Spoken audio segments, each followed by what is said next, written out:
കലഹങ്ങളില്ലാതെ കോൺഗ്രസ്സിൽ ഒരു തീരുമാനമെടുക്കുക എന്ന് പറയുന്നത് അത്ര എളുപ്പമല്ല.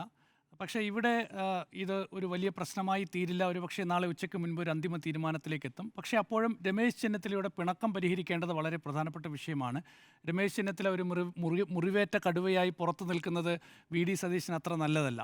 അതുകൊണ്ട് എന്തൊക്കെ വിട്ടുവീഴ്ചകൾ ചെയ്യാൻ പറ്റുമോ ആ വിട്ടുവീഴ്ചകളൊക്കെ തന്നെ വരുത്തി പരമാവധി രമേശ് ചെന്നിത്തലയെ ഈ ക്യാബിനറ്റിൽ ഒപ്പം കൂട്ടാൻ വി.ഡി. സതീശൻ ശ്രമിക്കും.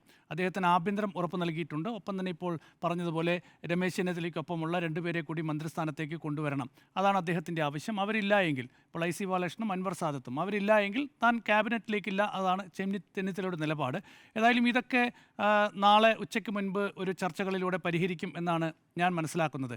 യഥാർത്ഥത്തിൽ കോൺഗ്രസ്സിലെ കലഹങ്ങൾ തുടങ്ങുന്നത് ഇപ്പോഴല്ല. ഇതിപ്പോൾ ഒരു പെട്ടെന്ന് തന്നെ പരിഹരിച്ച് സത്യപ്രതിജ്ഞയിലേക്കൊക്കെ തന്നെ പോകും. ഈ സർക്കാർ അധികാരത്തിലെത്തി മുന്നോട്ടുള്ള യാത്രയിലാണ് യഥാർത്ഥ കലഹം ആരംഭിക്കാൻ പോകുന്നത്. നമ്മൾ കഴിഞ്ഞ കാലത്തെ കോൺഗ്രസിൻ്റെ ഒരു 10-20 വർഷത്തെ ചരിത്രമെടുത്ത് നോക്കിയാൽ നമുക്കറിയാലോ, ഡൽഹിയിലൊക്കെ സംഘടനാപരമായ ചർച്ചകൾക്ക് എപ്പോഴും PCC അധ്യക്ഷനുണ്ടാവും, പ്രതിപക്ഷ നേതാവ് ഉണ്ടാവും, അതല്ലെങ്കിൽ PCC അധ്യക്ഷനുണ്ടാവും, മുഖ്യമന്ത്രി ഉണ്ടാകും.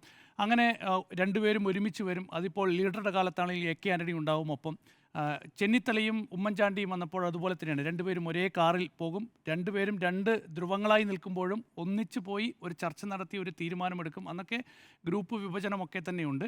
അതേസമയം ആ ഒരു സമവാക്യം തെറ്റുന്നത് വി.ഡി. സതീശൻ പ്രതിപക്ഷ നേതാവും സുധാകരൻ KPCC അധ്യക്ഷനുമായി വന്നതിന് ശേഷം ആ ഒരു സമവാക്യം തെറ്റുന്നുണ്ട്. രണ്ടുപേരും ഒന്നിച്ചു പോകാൻ കഴിയാത്തൊരു സാഹചര്യമുണ്ട്. അതിന് പല സംഘടനാപരമായ സാഹചര്യങ്ങളും കോൺഗ്രസ്സിൽ ഉണ്ടായിട്ടുണ്ട്. അപ്പോൾ ഇനിയുള്ള കാലത്ത് ഇതെങ്ങനെയായിരിക്കും മുന്നോട്ട് പോകുക എന്നതാണ്.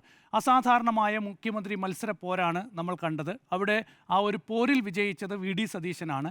അപ്പോൾ പരാജയപ്പെട്ടത് K.C. വേണുഗോപാലാണ്. അദ്ദേഹം സംഘടനാ ജനറൽ സെക്രട്ടറിയാണ്. പരാജയപ്പെട്ട മറ്റൊരാൾ രമേശ് ചെന്നിത്തലയാണ്. പാർട്ടിയിൽ വലിയ സ്വാധീനമുള്ള, താഴെത്തട്ടിൽ വരെ വലിയ സ്വാധീനമുള്ള, സംഘടനാപരമായി കരുത്തുറ്റൊരു നേതാവാണ് രമേശ് ചെന്നിത്തല. K.C. വേണുഗോപാലും അതുപോലെ തന്നെയാണ്. വി.ഡി. സതീശൻ അങ്ങനെയാണോ എന്ന് ചോദിച്ചാൽ അങ്ങനെയല്ല. സംഘടനയ്ക്കകത്ത് വലിയ പിന്തുണയില്ല. ഇപ്പോൾ MLA-മാരുടെ എണ്ണം എടുത്താൽ പോലും അത് ഉണ്ടോ എന്ന കാര്യത്തിൽ നമുക്ക് സംശയമുണ്ട്. ഇപ്പോൾ K.C. വേണുഗോപാൽ ഈ ഒരു കലഹങ്ങൾക്കൊക്കെ ശേഷം മുഖ്യമന്ത്രിയെ തീരുമാനിച്ച ശേഷം അദ്ദേഹം തിരുവനന്തപുരം വിമാനത്താവളത്തിൽ വന്നിറങ്ങിയപ്പോൾ അദ്ദേഹത്തെ സ്വീകരിക്കാൻ പോയ MLA-മാർ, അദ്ദേഹത്തെ പിന്തുണയ്ക്കുന്ന ഏതാണ്ട് ഒട്ടുമുക്ക MLA-മാരും അവിടെ എത്തി. KPCC അധ്യക്ഷൻ അവിടെ എത്തി. വർക്കിംഗ് പ്രസിഡന്റുമാർ അവിടെ എത്തി.